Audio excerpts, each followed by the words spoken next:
Bonjour à tous, Franck Repers, expert en punch accélérate et self-défense. Donc aujourd'hui le thème c'est comment travailler chez soi sur Bob.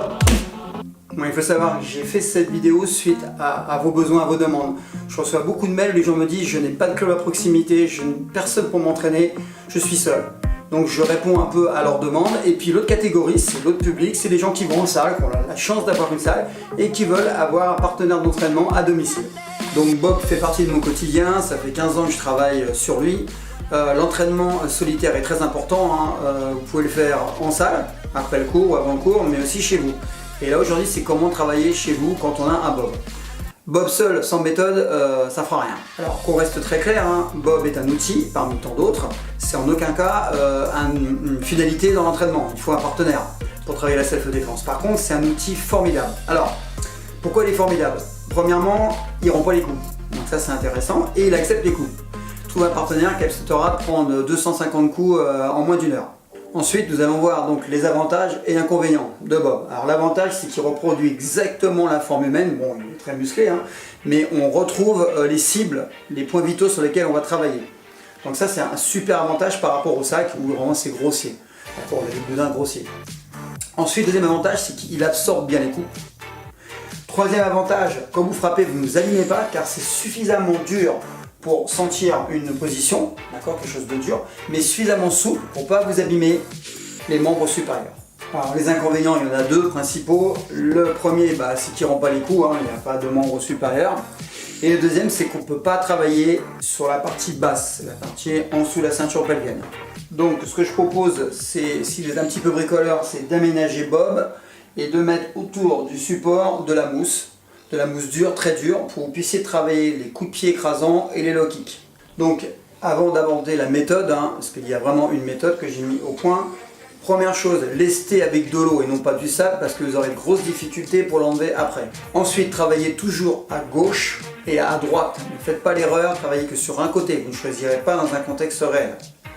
Et très très important, ça va être valable pour tout ce qu'on va faire lors de cette méthode, parce qu'il s'agit d'une méthode, c'est quand vous frappez, faites-le avec l'intention, c'est-à-dire le côté émotionnel et le côté physique, ça obligatoirement, puisque vous allez agir, vous allez faire des gestes, mais le côté émotionnel. Mettez-vous vraiment comme si vous aviez un partenaire ou un agresseur si vous travaillez plus dans le domaine de la self-défense.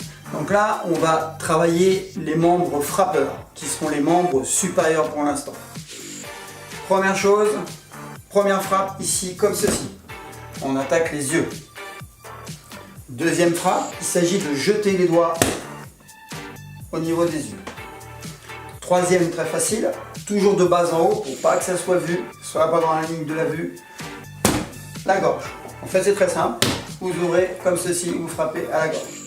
Donc on peut travailler en sabre de main, comme ceci, mais on peut aussi travailler avec le tranchant interne. Toujours en longeant le corps pour ne pas que ça soit dans le champ de vision, qu'il ne le voit pas. Si vous faites ça, il le verra. Toujours de bas en haut, ici.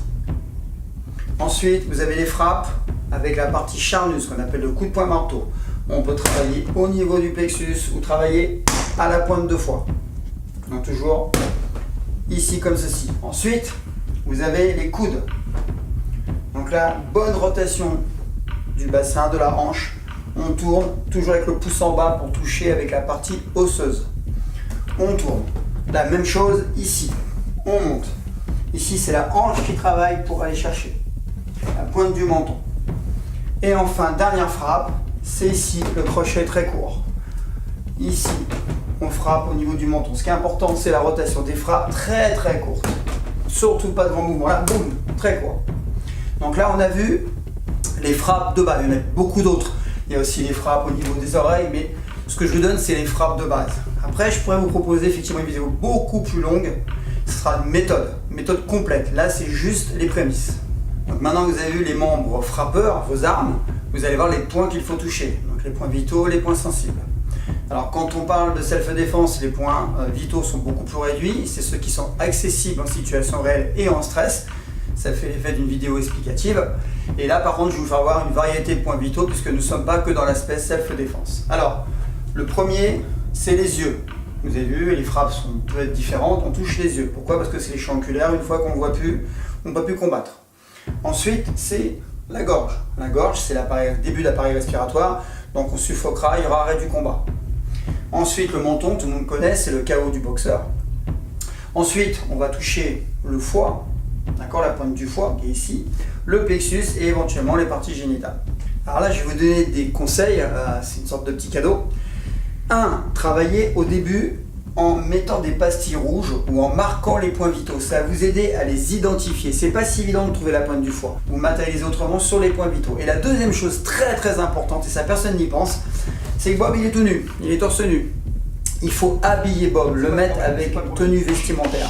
Changer de tenue vestimentaire pour apprendre à siger les points vitaux à travers des vêtements, ce qui se rapproche beaucoup plus de la réalité puisque dehors on n'est pas torse nu, sauf sur la plage. Mais c'est important. Ça va vous permettre de travailler, d'être beaucoup plus précis et beaucoup plus proche de la réalité. La méthode est la suivante. On commence d'abord par la précision. On s'habitue en fait à toucher précisément les points sensibles. Alors ce que vous faites, c'est très simple. J'attaque les yeux. Est-ce que j'ai bien attaqué les yeux? Est-ce que je suis bien précis? La gorge. Partie génitale, d'où l'intérêt de bien les cibler. Je frappe en dessous à la gorge. Donc ce que vous faites, c'est que vous répétez plusieurs fois les mouvements isolés. Et vous les répétez. Vous faites tous les points vitaux avec les frappes que vous souhaitez, que je vous ai fait voir précédemment. Deuxièmement, on va travailler la vitesse. La vitesse de frappe. La vitesse, c'est pas faire mal, il faut déjà être précis. Donc quand vous avez été précis, vous baissez la vitesse et vous allez apprendre à être précis et rapide. Donc il y a deux vitesses, je vais vous le faire voir. Il y a la vitesse qu'on appelle acyclique. C'est la vitesse où il y a un mouvement seul. C'est un mouvement moteur seul. Exemple. Ça, c'est une vitesse seule. Ça peut être ça.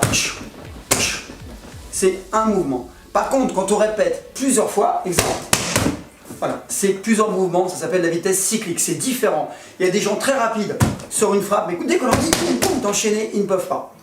Donc vous commencez par faire vite sur une frappe.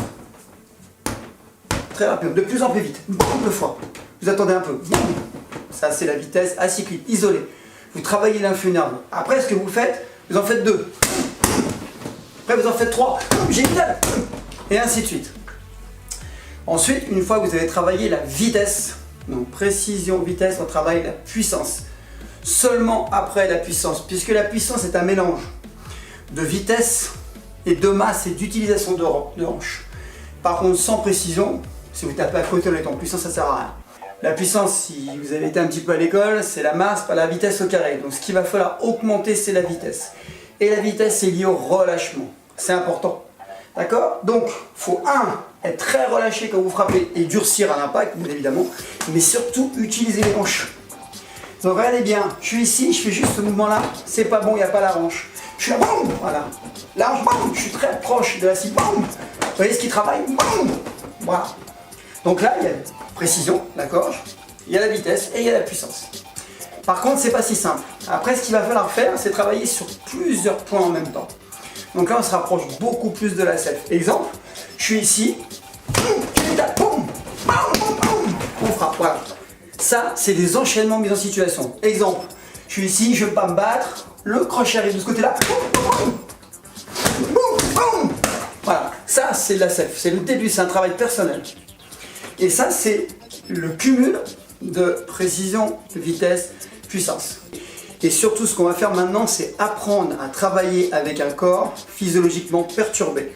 Ça veut dire quoi? Je vais vous apprendre à travailler avec un niveau cardiaque, avec des pulsations cardiaques très élevées. Je vous l'ai expliqué déjà au cours des autres vidéos qu'au-dessus de 140-150, on est dans un état physiologique qui est perturbant. On sera beaucoup moins précis, on sera beaucoup moins puissant et moins rapide. Donc s'habituer à travailler dans ces conditions physiologiques anormales, c'est beaucoup plus proche de la réalité. Et ça, vous ne le ferez pas forcément en salle, d'où l'intérêt de travailler à côté. Alors la technique qui s'appelle ultime, d'accord, qui est très intéressante, que très peu font. En fait, on va enchaîner des burpees et aussitôt je vais taper.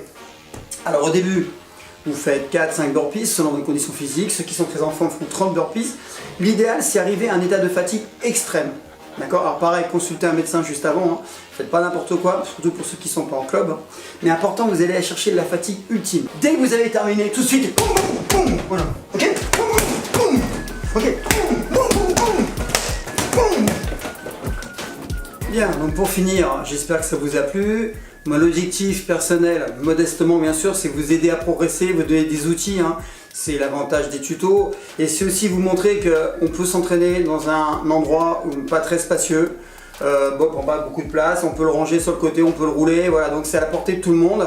Par contre, ce que vraiment je peux rajouter, c'est que faut pas en faire un outil unique. C'est un des outils pour travailler.